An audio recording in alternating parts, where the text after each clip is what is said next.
Ораза ұстаудың шариғи шарттары. Ораза тұту парыз.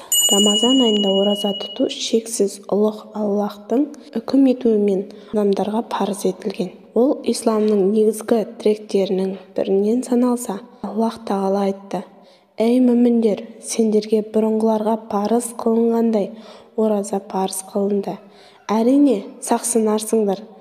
Білсеңдер, сендер үшін ораза ұстауларың тағы жақсы». Рамазан айы сонда бір ай.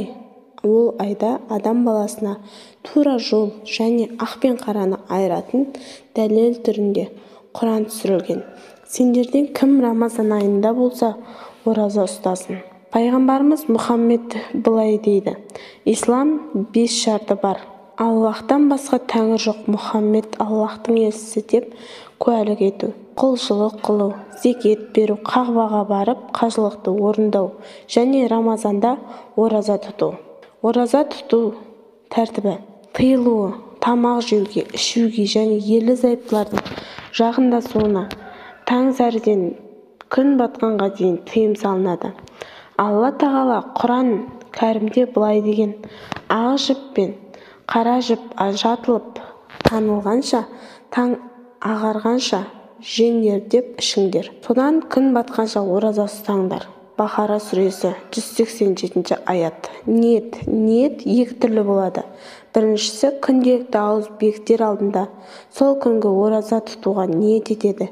Екіншісі, Рамазан айының алғашқы күнінде бүкіл бір Рамазан айына ниет етеді. Сондықтан да пайғамбарымыз Мұхаммед әр бір жақсы амал ниетке байланысты деген. Ораза кімдерге міндет? Ораза ұстау әрбір мұсылман еркек пен әйелге парыз. Шарттары: мұсылман болуы, балиғатқа жеткен болуы, ақыл есі бүтін болуы, мұқим бір жерде тұрақты болуы, дені сау болуы, әйелдер қайыз, етеккір мен нифастан босанғаннан кейінгі 40 күн таза болу керек. Рамазан айының жақсылықтары. Рамазан айында жұмақтың қақпасы ашылады, тозақтың қақпасы жабылады, шайтандар шынжырланады. Рамазан айында ораза тұту Аллахтың құлының өткендегі бүкіл күнәларының кешірілуіне себепші болады.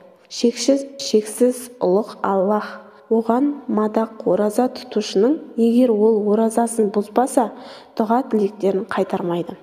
Рамазан айында бір сөзінде 1000 айда құлшылық еткенде қасиет дарыған қадір түні бар. Сәресі ішудің артықшылығы.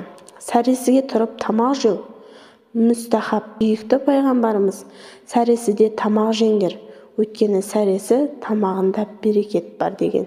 Сәресі тамағы ораза ұстауға күш береді. Дұғалар қабыл болатын уақыттардың бірі. Сәресі уақыты.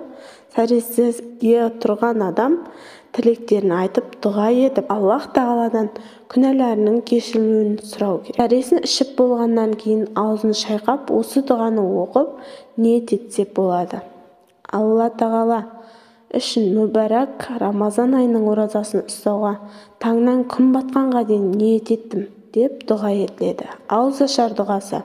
Пайғамбарымыз былай дейді: ораза ұстаған адам екі қуанышы бар. Бірі ауыз ашқан уақытта, екіншісі Аллахпен қауышқан уақытта. Кешке жақын оразаны ашқанда оқылатын дұға: жаратқан ием, сен үшін ораза ұстадым, саған иман келтірдім, саған тәуекел еттім. Сен берген ризық несібіңмен ауыз аштым. Я кешірдім Алла, кешірімді Алла, менің алдыңғы және соңғы күнәларымды кешіре көр. Оразаның қағидалары мен әдептері. Күн ясына қонған бойда ауыз ашуға ифтар асығу. Ауызды жаңа піскен немесе кептірілген құрмамен немесе сумен ашу. Ауыз ашқанда жерінетін құрманың немесе суды жұтудың тақсаннан болуына көңіл аударғаны дұрыс. Ауыз ашқанда Алла тағала дұға ету. Пайғамбарымыз аузын ашқанда былай деп дұға жасаған: Я Алла, сен үшін ораза ұстадым, берген несібеңе ауыз ашты және бәрін көрушісің. Сәресі ішуді түннің соңғы бөлігінде доғару. Аллахтың үкімдерін әр кезде бұлжытпай орындауға күш салу. Кешірімді болу, өзін ренжіткендерге кең пейілді болу. Егер біреу ұрыс керіске шақырып тілдейтін болса, менің аузым берік, менің аузым берік деп айту. Басқа ораза тұтушыларға қамқорлық танытып, олардың ауыз ашуларын жағдай жасау. Видеоның соңына дейін көргендеріңізге рахмет. Тіркеліп, лайк басып, қоңыраушаны басып кетіңіздер. Ұстаған оразаларыңыз қабыл болсын.